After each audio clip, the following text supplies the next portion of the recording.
नमस्कार बच्चों। मैं आपका साथी शिक्षक जेठाराम करेला आप सब बच्चों का हार्दिक स्वागत और अभिनंदन करता हूँ। आप सब जानते हैं कि कोरोना की वजह से आप विद्यालय नहीं आ पा रहे हैं। सरकार द्वारा आप बच्चों की पढ़ाई यथावत रखने के लिए नए नए नवाचार किए जा रहे हैं, जिसके तहत ऑनलाइन पढ़ाई करवाई जा रही है। शिक्षक घर जा जा करके आपको काम दे रहे हैं। साथ ही मैं कोशिश करूँगा कि मैंने आपको कहा था कि मैंने कल आपको गणित में 2 अंकों का गुणा करने की अलग अलग विधियाँ बताई थी। आज मैं आपको पर्यावरण अध्ययन के तहत कुछ पढ़ाने की कोशिश करूँगा। सबसे महत्वपूर्ण बात बच्चों, मास्क को अपने जीवन का अभिन्न अंग बना दें। जिस प्रकार आपके लिए हाथ पैर आवश्यक है, अति आवश्यक, इसके बगैर आपका शरीर कोई काम का नहीं, ठीक वैसे ही आप मास्क को भी अपने शरीर का अंग मानें। बिना मास्क लगाए कहीं नहीं जाए। वर्तमान में जो कोरोना महामारी फैल रही है उसका सबसे बड़ा कारण यही है कि लोग ये सोच रहे हैं कि ये तो मेरे परिवार वाले हैं, ये मेरे दोस्त हैं, ये मेरे सहकर्मी हैं, ये मेरे साथी है, ये मेरे गुरु है, इन ये तो हम साथ रहने वाले हैं, इनसे मास्क क्या नहीं। दोस्तों, आप कोशिश करें कि जितना हो सके आप मास्क के बगैर कहीं बाहर न जाएं। जहाँ तक हो सके जो वर्तमान में शादी समारोह विभिन्न प्रकार के जो कार्यक्रम आयोजित हो रहे हैं उन कार्यक्रमों में जाने से बचें, सुरक्षित रहें। कहीं भी जाने से पहले मास्क पहन के बाहर निकलें, हाथ धोएं, भीड़ भाड़ वाले इलाकों से बचें। और विशेष रूप से जो बुजुर्ग और बच्चे हैं वो तो कोशिश यह करें कि बाहर निकलें। दूसरी बात, आपको यदि किसी प्रकार का खांसी, जुकाम, सांस लेने में प्रॉब्लम, ऐसी कुछ दिक्कत आए तो अपने नज़दीकी अस्पताल या स्वास्थ्य कर्मी से जरूर संपर्क करें। बच्चों, ऑनलाइन स्टडी के तहत मैं आपको पर्यावरण का एक बहुत ही सिंपल सा टॉपिक है, सभी बच्चे कक्षा 3, 4, 5, 6 के बच्चे ध्यान दें। आप लोगों को पर्यावरण अध्ययन या सामाजिक विज्ञान के तहत एक विषय टॉपिक आता है, रिश्तों की समझ।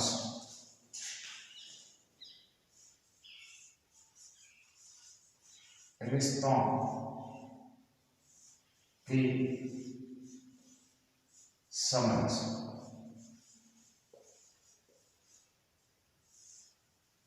हमारे परिवार में विभिन्न प्रकार के रिश्ते होते हैं, उनसे संबंधित हम समझने की कोशिश करेंगे।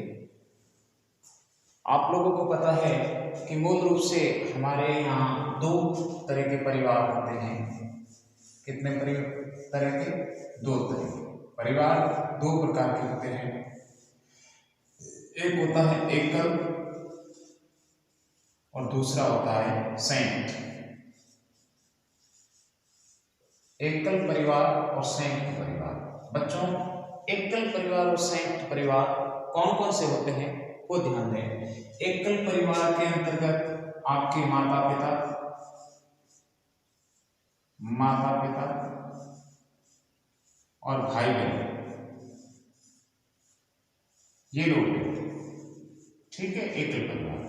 जबकि जो संयुक्त परिवार होता है उसमें दादा दादी, अगर किसी के परदादा है तो परदादी, ताऊ ताई,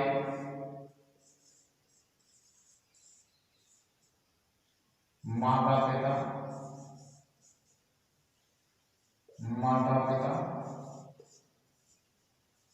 चाचा चाची,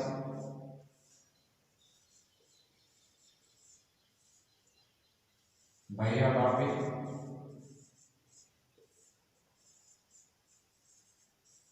बुआ,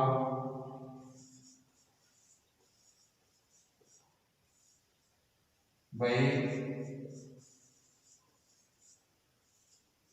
चचेरे भाई बहन, ये सारे मिलकर के रहते हैं। ठीक है, वर्तमान समय में आप लोगों ने देखा होगा कि धीरे धीरे जो संयुक्त परिवार की जो प्रथा है, संयुक्त परिवार का है, वो टूटते जा रहे हैं और एकल परिवार बनते जा रहे हैं। इसके लिए बहुत सारे रीजन जिम्मेदार हैं, बहुत सारे रीजन जिम्मेदार है इसके लिए। क्या कारण है इसे हम जानते हैं? ऐसे क्या कारण है कि जो हम पूरा परिवार दादा दादी ताऊ ताई चाचा चाची सारे मिल करके रहते थे, वही परिवार आज टूट करके छोटे छोटे परिवारों में विभक्त होते जा रहे हैं। इसके पीछे रीजन क्या है? इसके पीछे रीजन ये होता है, सबसे पहले तो पहला कारण क्या है कि जो परिवार टूट रहे हैं, संयुक्त परिवार टूटने के पीछे जो पहला कारण है वो कारण है व्यवसाय या काम, व्यवसाय या कार्य। संयुक्त परिवार टूटने का सबसे बड़ा कारण है व्यवसाय या कार्य। क्या होता है कि जब हम संयुक्त परिवार में रहते हैं तो सबकी अपनी अपनी जिम्मेदारी होती है, तो लोग क्या करते हैं, काम की तलाश में शहर की तरफ पलायन करते हैं, और जब शहर जाते हैं, काम के लिए शहर जाते हैं, तो अपने परिवार को साथ लेकर जाने की कोशिश करते हैं। इससे क्या होता है, संयुक्त परिवार टूट जाता है। दूसरा एक कारण ये भी उच्च शिक्षा, उच्च शिक्षा के लिए लोग शहरों में जा रहे हैं, जिससे संयुक्त परिवार दिनों दिन टूट रहे हैं। ठीक है, तीसरा कारण है जो संयुक्त परिवार टूटने का, वो है सदस्यों की संख्या। सदस्यों की संख्या कैसे? जैसे किसी परिवार में 10 सदस्य है, अब वो क्या करते हैं, जैसे ताऊ जी के 2 लड़के, चाचा जी के 3 लड़के। अब ताऊ जी 2 लड़के हैं, उनका ताऊ जी ज्यादा केयर कर रहे हैं, चाचा जी वालों का केयर सही नहीं हो रहा है, इसको लेकर के परिवारों के बीच में खींचातानी हो जाती है। इस कारण ही परिवार है वो संयुक्त परिवार टूटने लगते हैं। एक कारण ये भी है आदतें,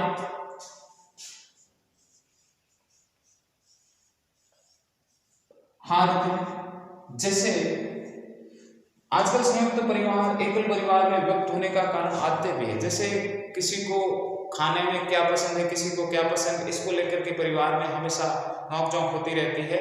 इस कारण से भी परिवार अलग हो रहे हैं। एक कारण यह है कि जो हम परिवार के जो सदस्य होता है, जितने भी सदस्य हैं, उन सदस्यों का व्यवहार,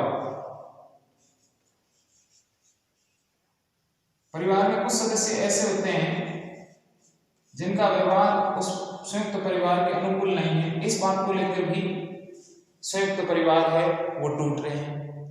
एक कारण है आर्थिक स्थिति, ये भी बहुत बड़ा कारण रीजन है दोस्तों।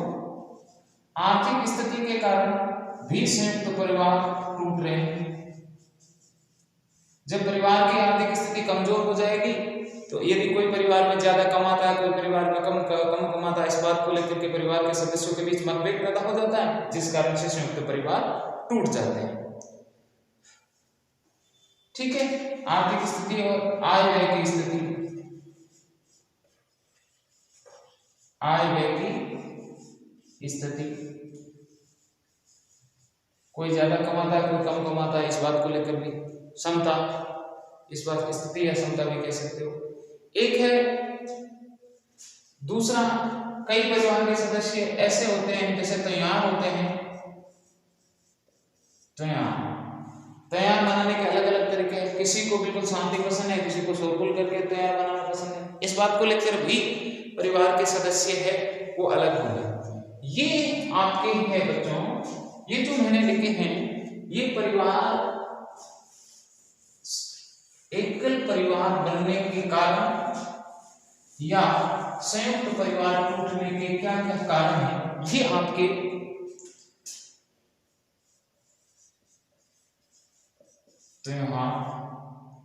ये आपके हो गए संयुक्त परिवार टूटने के कारण। संयुक्त परिवार क्यों टूट रहे हैं, इसके ये कारण है बच्चों। काम की तलाश में बाहर जा रहे हैं जिसके कारण परिवार टूट रहे हैं। उच्च शिक्षा प्राप्त करने के लिए शहर की तरफ पलायन कर रहे हैं, इस कारण परिवार टूट रहे हैं। सदस्यों की संख्या कम ज्यादा हो गई, इसको लेकर भी परिवार टूट रहे हैं। आदतें, परिवार के सदस्यों की आदतें भिन्न भिन्न होने के कारण वो आपस में सामंजस्य नहीं कर पाते, इस कारण परिवार टूट रहे हैं। सदस्यों का व्यवहार है एक दूसरे के प्रति सेटिस्फाई नहीं हो रहा, इस कारण परिवार टूट रहे हैं। आर्थिक स्थिति, परिवार की आर्थिक हालात खराब होती है जिस कारण परिवार टूट रहे हैं। आय व्यय की स्थिति, कोई ज्यादा कमाता है कोई कम कमाता है क्षमता के आधार पर, इस कारण परिवार टूट रहे हैं। त्योहार मनाने के तरीके भिन्न भिन्न हैं, इस कारण भी परिवार टूट रहे हैं। ये बहुत सारे कारण हैं ऐसे जिस कारण से जो संयुक्त परिवार टूट रहे हैं और एकल परिवारों की संख्या दिनों दिन है बढ़ती जा रही है। ध्यान दें बच्चों, ये तो टूटने के कारण हो गए, इसको आप नोट डाउन कर ले अपनी नोटबुक के अंदर। इसके अलावा जो हमारा परिवार होता है, संयुक्त परिवार और एकल परिवार है, वो आपके उनके कुछ फायदे भी है और नुकसान भी है। देखो, जहां संयुक्त परिवार होगा उस परिवार के बच्चों, जो छोटे बच्चे होते हैं उन या जो बुजुर्ग होते हैं, उनकी सार संभाल करने वाले सदस्य बहुत सारे। संयुक्त परिवार में सहयोग की भावना से रूप लेते हैं। संयुक्त परिवार के अंदर ऐसा नहीं है कि एकल परिवार में नहीं, संयुक्त परिवार में बच्चों में ज्यादा जो विकासशील गुण होते हैं, जो मानवीय गुण होते हैं, उनका विकास संयुक्त परिवार में एकल परिवार की अपेक्षा ज्यादा होता है। ठीक है, अब है संयुक्त कुछ परिवार ऐसे, जैसे आप लोगों ने देखा होगा, एक होता है कुछ परिवार ऐसे होते हैं जिनमें, जैसे शहरों के अंदर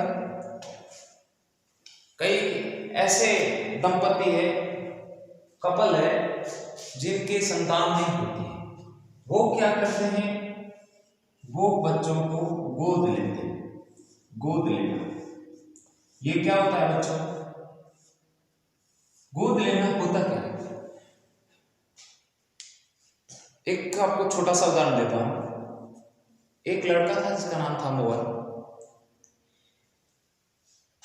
एक दिन पिकनिक मनाने के लिए मोहन के स्कूल के सारे बच्चे गए।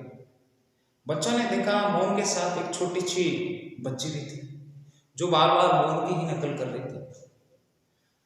जब मोहन के दोस्तों ने मोहन से पूछा कि मोहन, तुम तो कह रहे थे मैं एक ही भाई हूं, फिर ये कौन है? मोहन ने कहा ये मेरी छोटी सिस्टर है, मेरी छोटी बहन है। बच्चों ने पूछा तुम तो कह रहे थे एक ही है, फिर ये सिस्टर कहां से आ गई? मोहन ने कहा ये मेरे परिवार में नई सदस्य है, इसे मेरे माता पिता ने गोद लिया। बच्चों, आप बहुत ही सौभाग्यशाली हो जिन्हें माता पिता का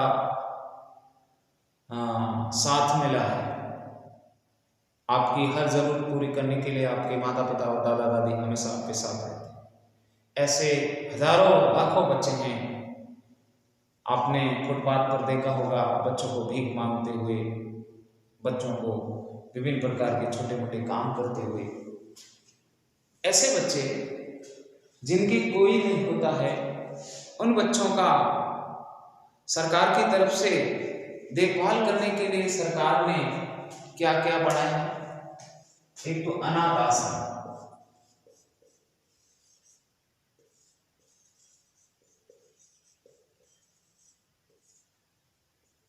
एक छात्रावास,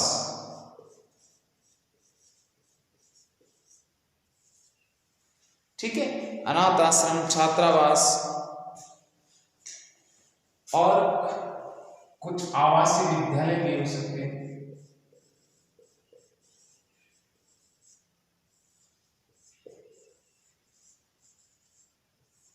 ठीक है, इनमें बच्चे जिन बच्चों का कोई नहीं होता है, उन बच्चों को इनमें रखा जाता है।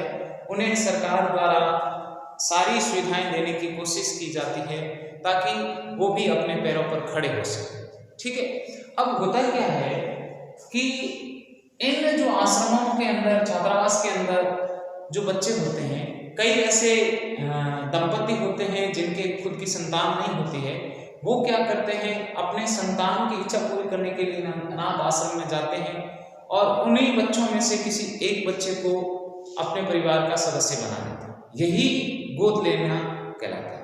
अगर इसकी डेफिनेशन की बात करूं तो आप ऐसा कह सकते हैं कि जो ऐसे बच्चे जो अनाथ आश्रमों में रहते हैं, उन बच्चों का कोई नहीं होता, उन बच्चों का कोई नहीं होता।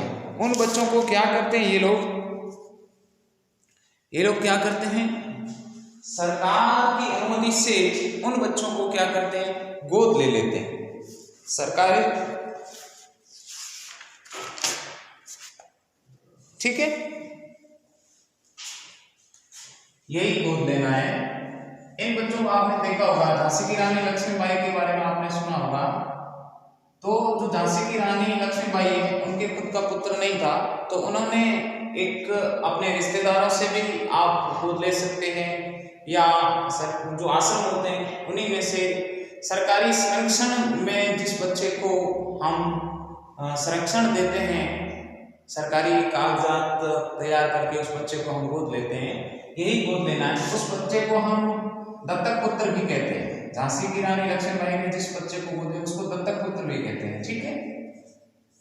ये होता है गोद लेना। इसमें सरकार का बहुत बड़ा रोल होता है। क्या पता कुछ दिन रखने के बाद वो माता पिता उस बच्चे को दोबारा छोड़ नहीं दे, इसीलिए उन बच्चों को है सरकारी संरक्षण प्राप्त होता है, ताकि जो उनको गोद लेके गया उनके साथ में सही तरह का व्यवहार करे, जो उनको आवश्यकता है उन वस्तुओं की उनको पूर्ति करे।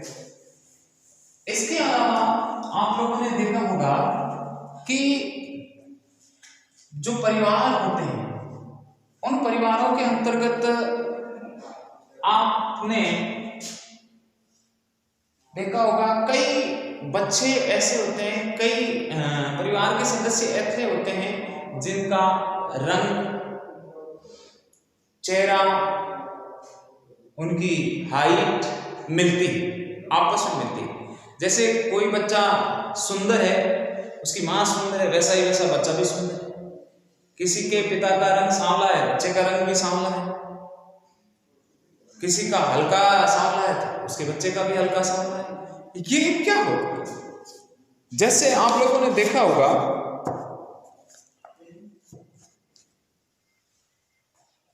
बात करने का तरीका, चलने का तरीका, उठने बैठने का तरीका, रंग रूप, ये चीजें माता पिता के जैसी की जैसी बच्चों में आ जाती है।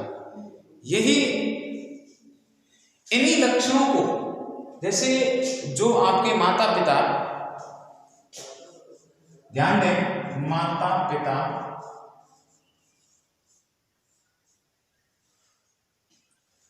दादा दादी,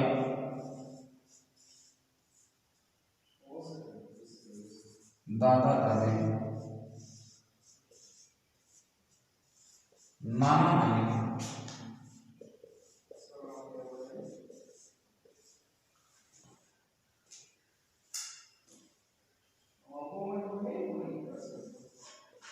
के गुण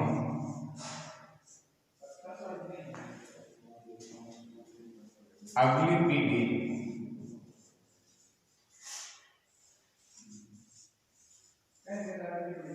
में आना, आनुवंशिक,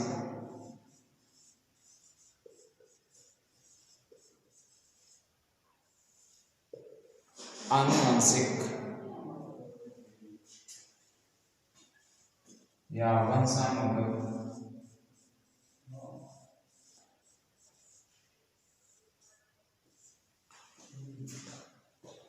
लक्षण के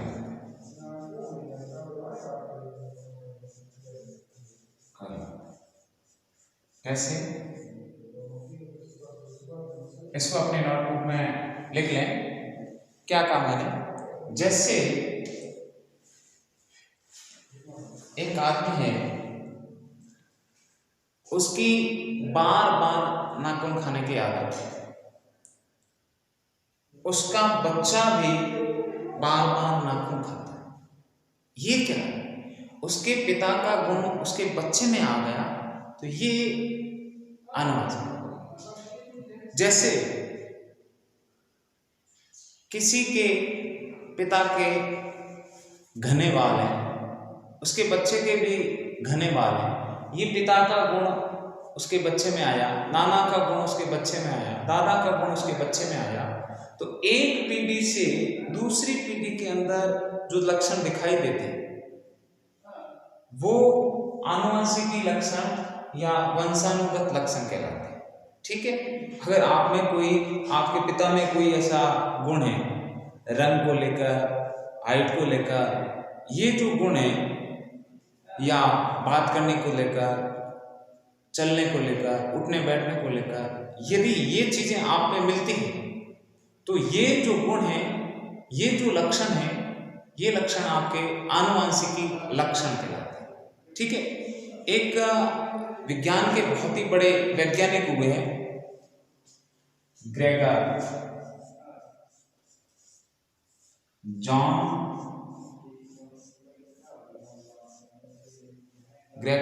मेंडल। ठीक है, ग्रेगर जॉन मेंडल एक साइंस के बहुत बड़े विज्ञान के बहुत ही बड़े वैज्ञानिक हुए हैं। इन्होंने क्या किया था, इन्होंने जो मटर होते हैं, मटर आते हैं ना खाने वाले, इन मटर के पौधों पर ये गुण देखिए क्या किया इन्होंने कुछ मटर के पौधे भी जो बोने थे, उन बोने मटर के पौधों को इन्होंने बोया, तो इन मटर के पौधों, बोने पौधे थे, उनके मटर के दाने लिए और नया पौधा बनाया, तो वो भी पौधा बोना नहीं। ठीक है, फिर इन्होंने सही मटर का पौधा लिया और बोया, तो वो सही पौधा। इससे जॉन मेंडल ने क्या निकाला? जॉन मेंडल ने कहा कि यदि एक पीढ़ी के गुण दूसरी पीढ़ी में आ जाए तो उसे आनुवंशिकी या वंशानुगत लक्षण कहते हैं। ठीक है, लेकिन कुछ चीजें हैं जो वातावरण से बच्चों में आती है, वो आनुवंशिकी नहीं। आसपास का जो हमारा वातावरण है, इससे भी बच्चों के अंदर कुछ गुणों का विकास होता है, वो आनुवंशिकी नहीं है। ठीक है, यानी एक पीढ़ी के गुण यदि दूसरी पीढ़ी में आते हैं तो वो कहलाते हैं आनुवंशिकी लक्षण। और इस पर सबसे पहले जॉन ग्रेगर मेंडल ने वंशानुगत के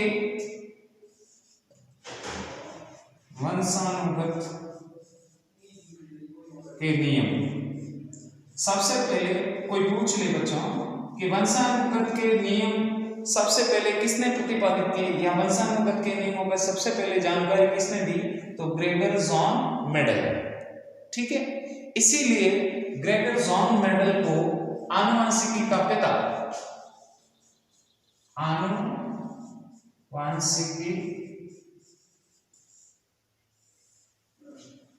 आनुवंशिकी का पिता या जनक।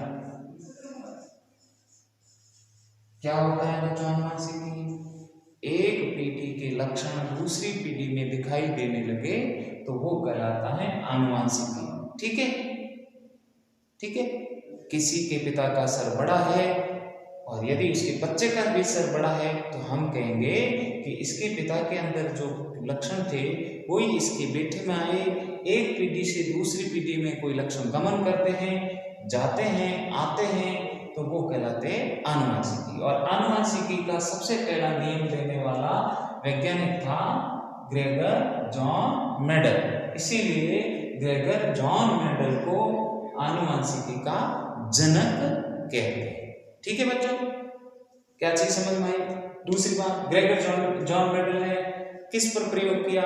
मटर के दानों पर। मटर के दानों को बोया, उससे जो बोने थे उससे बोने पौधे पनपे, जो सही थे उससे सही पौधे पनपे। तो इससे साबित हुआ कि एक पीढ़ी के लक्षण दूसरी पीढ़ी में आते हैं तो वो कहलाते हैं आनुवंशिकी। और इस आनुवंशिकी के सबसे पहले नियम देने वाले थे ग्रेगर जॉन मेंडल। इसीलिए ग्रेगर जॉन मेंडल को आनुवंशिकी का पिता कहते हैं। ठीक है, इसी पर हमारे भारत के बहुत बड़े वैज्ञानिक हुए हैं। इसी पर जो आनुवंशिकी है, इसी पर नए जो गुण हैं आनुवंशिकी पर, आनुवंशिकी पर नए गुणों के शोध पत्र, नए गुणों के शोध पत्र, शोध पत्र मतलब जांच पड़ताल करना, ठीक है ना मतलब शोध पत्र। आनुवंशिकी एक पीढ़ी से दूसरी पीढ़ी गुणों पर जॉन ग्रेगर मेंडल सबसे पहले काम किया, इसीलिए ये तो पिता हो गए, जनक हो गए। उसके बाद हमारे भारत के बहुत बड़े वैज्ञानिक हुए हैं, उन्होंने आनुवंशिकी पर नए गुण बताए कि भाई ये भी गुण होते हैं जो एक पीढ़ी से दूसरी पीढ़ी में गमन करते हैं। उन्होंने इन गुणों से संबंधित अपने जो पत्र होते हैं कागज पर उन्होंने लिखा और उन्हें प्रकाशित करवाया। इसीलिए इन्हें संसार का सबसे बड़ा पुरस्कार होता है नोबेल पुरस्कार। नोबेल पुरस्कार कौन सा पुरस्कार?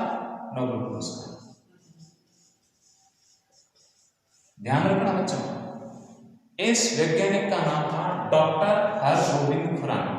डॉक्टर हरगोविंद खुराना, याद रहेगा बच्चों। आनुवंशिकी पर किसे नोबेल पुरस्कार दिया गया? आनुवंशिकी पर भारत के डॉक्टर हरगोविंद खुराना को नोबेल पुरस्कार दिया गया, ठीक है। हरगोविंद खुराना, पूछ ले हरगोविंद कौन, हरगोविंद खुराना कौन थे? तो हरगोविंद खुराना भारत के बहुत ही माने हुए वैज्ञानिक थे और उन्होंने आनुवंशिकी के नए नियम दिए, इसीलिए उन्हें आनुवंशिकी का नोबेल पुरस्कार दिया। जनक कौन? ग्रेगर जॉन मेंडल, ठीक है। सबसे पहले तो जॉन मेंडल ने ही आनुवंशिकी की जानकारी दी, उसके बाद में नए नियम दिए थे डॉक्टर हरगोविंद खुराना ने, इसीलिए उन्हें है आनुवंशिकी का नोबेल पुरस्कार दिया गया, ठीक है। समझ में आए बच्चों? क्लियर है सबके?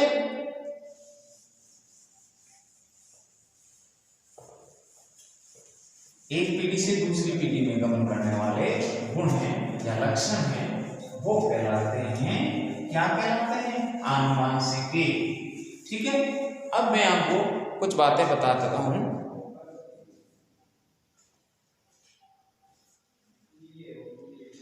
क्या एकल और संयुक्त परिवार में श्रेष्ठ परिवार किसे कहेंगे? एकल और संयुक्त परिवार वैसे तो दोनों ही श्रेष्ठ हैं।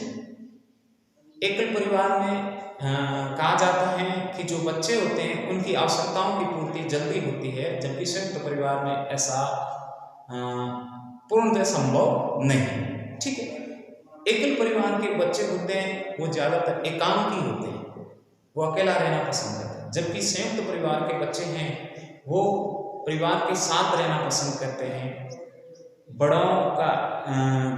बड़े लोगों के सानिध्य में रहते हैं, दादा दादी, नाना नानी, ताऊ ताई, दादा परदादा, परनाना, उनके साथ रहने के कारण उनके अंदर कई गुणों का विकास होता है, ठीक है।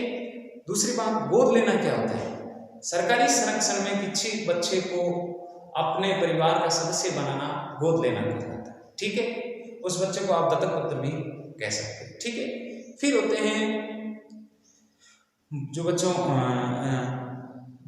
फिर मैंने बताया कि आनुवंशिकी का मतलब है एक पीढ़ी के गुण जब दूसरी पीढ़ी में गमन करते हैं, जाते हैं। जैसे किसी का रंग सांवला है और उसका अगली पीढ़ी का रंग भी सांवला है, तो ये उसके गुण एक पीढ़ी से दूसरी पीढ़ी में चले गए, इसी को हम आनुवंशिकी या वंशानुगत लक्षण कहते हैं। इसी आनुवंशिकी पर सबसे पहला जो जांच पड़ताल शोध करने वाले वैज्ञानिक थे उनका नाम था Gregor John Mendel. Gregor John Mendel ने आनुवंशिकी के सबसे पहले नियम दिए, इसीलिए ग्रेगर जॉन मेंडल को आनुवंशिकी का पिता कहा जाता है, ठीक है। अब एक प्रश्न और आता है कि ग्रेगर जॉन मेंडल ने यह कैसे साबित किया कि यही नियम आनुवंशिकी नियम कहलाएगा, ठीक है। तो ग्रेगर जॉन मेंडल ने जो मटर होते हैं, मटर के दानों पर इसका प्रयोग किया था। उन्होंने बोने पौधे भी बोए और सही पौधे भी बोए, उनका रिजल्ट उनको मिला बोने पौधों का बोने पौधे और सही पौधों का सही पौधे। इसीलिए उन्होंने ये साबित किया कि एक पीढ़ी के गुण दूसरी पीढ़ी में गमन करते हैं तो उसको आनुवंशिकी या वंशानुगत गुण कहते हैं या लक्षण कहते हैं। इस कारण डॉक्टर ग्रेगर जॉन मेंडल को आनुवंशिकी या वंशानुगत का जनक कहा जाता है। एक और बात भी हमने पढ़ी थी, क्या पढ़ी कि जो हमारा भारत के बहुत बड़े वैज्ञानिक हुए हैं जिनका नाम था doctor Hargobind Khorana. Doctor Hargobind Khorana, doctor Hargobind Khorana आनुवंशिकी पर ग्रेगर जॉन मेंडल के बाद दूसरे ऐसे बड़े वैज्ञानिक थे जिन्होंने आनुवंशिकी के नए नियम निर्धारित किए, नए शोध पत्र जारी किए। इसीलिए डॉक्टर हरगोविंद खुराना को आनुवंशिकी के नए नियम देने के कारण उन्हें संसार का सबसे बढ़िया पुरस्कार है, सबसे अव्वल दर्जे का पुरस्कार है नोबेल पुरस्कार। विज्ञान जगत का नोबेल पुरस्कार दिया गया था डॉक्टर हरगोविंद खुराना। किस बात के लिए दिया गया? तो आनुवंशिकी के नए नियम देने के लिए उनको दिया गया। ठीक है, उनको सम्मानित किया था, उन्होंने अच्छे नियम दिए थे। ठीक है, अब मैं आपको कुछ प्रश्न पूछता हूं।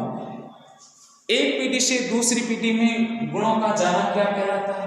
आनुवंशिकी। एक पीढ़ी से दूसरी आनुवंशिकी, एक पीढ़ी से दूसरी पीढ़ी में गुणों का जाना क्या कहलाता है? आनुवंशिकी या वंशानुगत। ऐसे दो वैज्ञानिकों के नाम बताइए जिसने वंशानुगत या आनुवंशिकता के क्षेत्र में कार्य किया। आनुवंशिकता, वापस प्रश्न सुने, आनुवंशिकता के क्षेत्र में कार्य करने वाले दो वैज्ञानिकों के नाम। तो पहले वैज्ञानिक थे ग्रेगर जॉन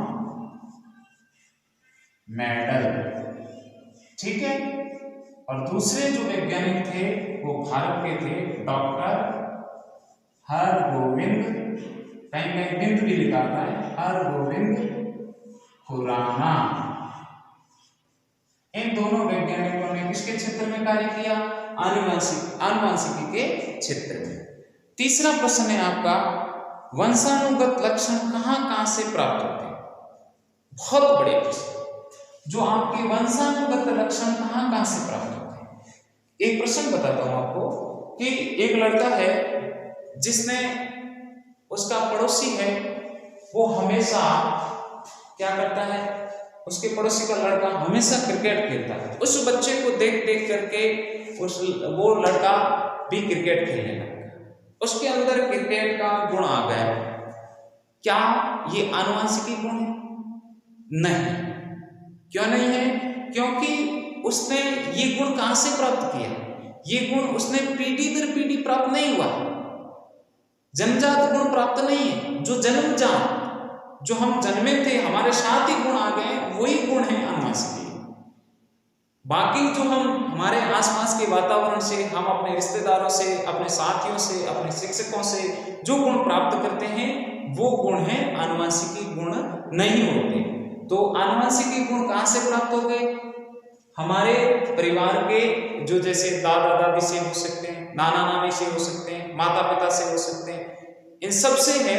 तो किन से प्राप्त होते हैं? दादा दादी, नाना नानी और माता पिता से जो गुण हमारे में आते हैं वही गुण क्या कहलाते हैं? आनुवंशिकी गुण। आपकी माता जी, ये आपका नाम दे दिया मैंने ए, ये आपकी माता, ये आपकी माता और ये माता जी की बहन। आपकी क्या लगी दोस्तों? आपकी माँ, इसकी बहन। तो आपकी माता जी की बहन के साथ आपका क्या रिश्ता होगा? क्या रिलेशन हुआ? मौसी। और मौसी के पति क्या कहलाए? मौसा। ठीक है। आपकी माँ की माँ क्या कहलाए? नानी। ठीक है। संयुक्त परिवार व एकल परिवार में क्या अंतर है? अभी मैंने आपको बताया था संयुक्त परिवार व एकल परिवार में क्या अंतर है। संयुक्त परिवार के सदस्य होते हैं, उनकी संख्या में अंतर है, उनकी आदतों में अंतर है, उनके व्यवहार में अंतर है, उनकी आर्थिक स्थिति में अंतर है, उनकी संख्या में अंतर है, ठीक है, उनकी क्षमताओं में अंतर है, ठीक है। तो आज हमने किसके बारे में पढ़ा? रिश्तों की समझ। एक जो आपने रिश्तों की समझ के बारे में पढ़ा कि हमारे परिवार के अंदर कौन कौन से रिश्ते होते हैं। एक वंश वृक्ष, एक कई बार पूछे वंश वृक्ष क्या होता है बच्चों? वंश वृक्ष, जैसे वंश वृक्ष का मतलब मैंने ऐसे कर देता हूं, जैसे ये पड़दादा, पड़दादा, पड़दादी,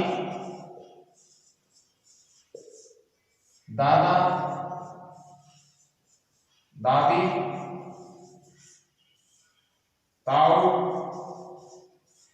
ताई, माता, पिता, चाचा, चाची, पड़नाना, पड़नानी, नाना, नानी, मामा, मामी। यह आपका क्या कहलाएगा? वंश वृक्ष। इसमें आपके ही वंश के जो रिलेशन है उनके बारे में दिया गया। तो ध्यान दें, कक्षा 3, 4, 5, 6 के बच्चे, आज का जो आपका टॉपिक है तीसरी में भी है, चौथी में भी है, पांचवी में भी है, छठी में भी है। इन रिश्तों की समझ में किस रिश्ता आपके साथ क्या लगता है, कौन से परिवार में कितने परिवार होते हैं, किस प्रकार के परिवार होते हैं, कौन से परिवार अच्छे होते हैं, कौन से परिवार बुरे होते हैं, इन परिवारों के मध्य जो संबंध होते हैं वो क्या लगते हैं, एक पीढ़ी के गुण दूसरी पीढ़ी में जाते हैं वो क्या कहलाते हैं, इनके नियम किसने दिए, इस क्षेत्र में कार्य किसने किया, परिवारों के बीच में अंतर क्यों पैदा होता है और संयुक्त परिवार टूटने के क्या कारण है, इन सब के बारे में आज हमने जानकारी प्राप्त की। तो मैंने आपको अभ्यास कार्य भी हल करवा दिया। आशा करता हूँ आज का टॉपिक है आपके लिए काफी कारगर साबित हुआ होगा। अपना ख्याल रखें और अपनी नोटबुक में प्रतिदिन जो भी कार्य मिलता है उसको समय पर पूरा करें। जय हिंद, जय भारत।